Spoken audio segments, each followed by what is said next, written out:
Բարի լույս, ինչպես խոստացվել էր, շնորհակալ եմ։ Երեկ Տիկին Ջուլակյանը մի ուշագրավ միտք ասաց, եթե ժողովուրդը ուզում է նոր սահմանադրություն, արդյոք պատգամավորները կարող են ընդդիմանալ։ Սա շատ հետաքրքիր ճանապարհային քարտեզ է, բայց այդ մասին առիթ դեռ կունենանք խոսելու։ Երեկ պարոն Արմեն Խաչատրյանը ներողություն խնդրելով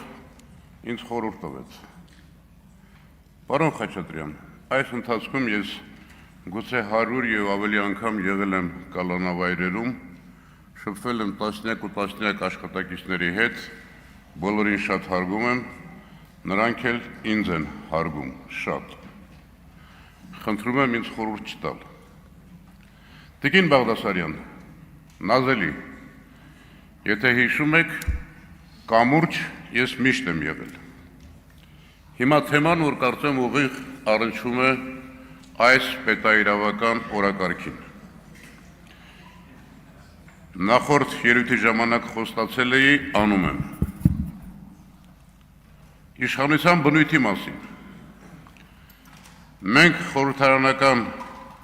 համակարգ ունեցող երկիր ենք արդեն 11 տարի։ Ինչ էր ժամանակին ենթադրվում, երբ կատարվում էր այս անցումը։ Մեջբերում եմ։ Կլինի միասնական գործադիր իշխանություն վարչապետի գլխավորությամբ,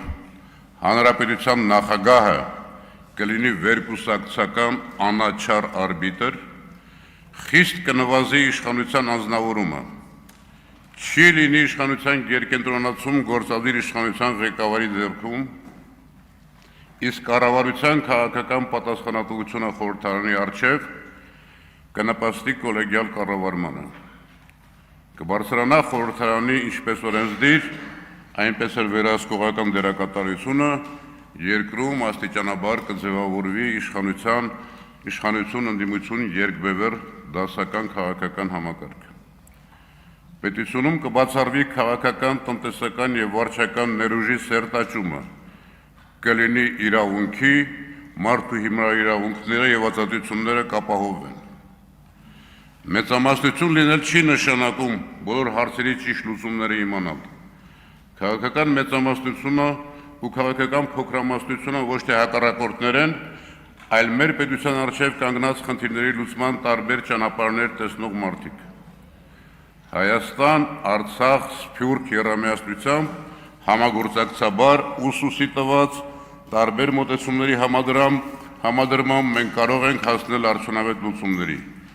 Մեր ուժը մեր բազմակարծության մեջ է։ Արցախի հարցում ստատուս քվոյի պահպանումը մեզ համար ընդունելի է, բայց միայն ու միայն հիմնահարցի համապարփակ կարգավորման դեպքում Արցախի ինքնորոշման իրավունքի իրացման, ժողովրդի անվտանգության երաշխավորման ամրագրումն այլընտրանք չունի։ Հարգելի հայրենակիցներ, այսպիսին էր սահմանադրական կարգի նոր ընձեռած հնարավորությունների պատկերացումը այն ժամանակ։ Ինչ ունենք այսօր։ Իմ մեջբերումից որևէ բան կգտնեք այսօրվա իրականությունում, թե ամբողջովին հակառակ պատկերն ունենք։ Պատճառը փողոցից իշխանության եկած ուժը ժողովրդի մեծամասնության ոգևորության ու միամտության արդյունքում ձևավորեց մեծամասնություն, խորհրդարանում սեփականաշնորհեց գործադիր իշխանությունը եւ առաջնորդվում է պետությունը ես եմ գործադիր օրենսդիր դատական իշխանությունը, ուժային կառույցները իմ ենթականերն են, նարատիվներով։ Ով չի ընդունում խաղի իմ կանոնը, ներքին թշնամի է, հակապետական տար։ Այստեղից էլ ատելություն, անհանդուրժողականություն, սեփականության իրավունքի բռնաբարում, ընտրության կեղծում, խաղբանտարկյալներ։ Դեռևս 2018-ի սեպտեմբերին եմ մեջ բերել։ Ցանկացած իշխանություն այլասերում է, իսկ բացարձակ իշխանությունը այլասերում է բացարձակ։ Հայաստանում մեկ մարդու իշխանություն է բացարձակ, այն էլ մի մարդու, ում համար իշխանությունը գերագույն նպատակ է, դրանից դուրս նա գոյություն չունի։ Մնացածը պետական կառույցներ, սեփական կուսակցություն, կուսակցականներ, միջոցներ են գեր նպատակին ծառայող։ Պատկերացնում եք, հարգելի գործընկերներ, որևէ կառույցի ղեկավար չենթարկվի քմաչուի հրահանգին, գիշերային SMS-ով դուրս կշպրտվի։ Պատկերացնում եք որևէ ԿՊԱ-ական, պատգամավոր կամ նախարար կամ պետական պաշտոնյա Փաշինյանին հակադրվի, նրա կարծիքին հակառակ տեսակետ հայտնի։ Սա ներքին կյանքում, նույնը արտաքին ճակատում։ Պատկերացնում եք հարգելի գործընկերներ, որևէ ԿՊԱ-ական կամ պետական պաշտոնյա մի կծու խոսք ասի Իլհամ Ալիևի հասցեին, այն Ալիևի, ով Նիկոլ Փաշինյանին բազմիցս վիրավորել է ամենածաղրալի որակումներով։ Հարգելի հայրենակիցներ, բայց երբ է վերջանում ցանկացած իշխանություն կամ երբ է մոտենում նրա վերջի ժամանակը։ Ես մի չափանիշ գիտեմ, երբ այդ իշխանության խոսքն ու գործը հայտարարածն ու իրականացրածը հակասում են միմյանց, որքան խորանում տեսանելի է դառնում հասարակությանում այդ անջրպետը, նույն արագությամբ վերջն է մոտենում։ Ասել սիրում եմ ձեզ ու ատելություն տարածել,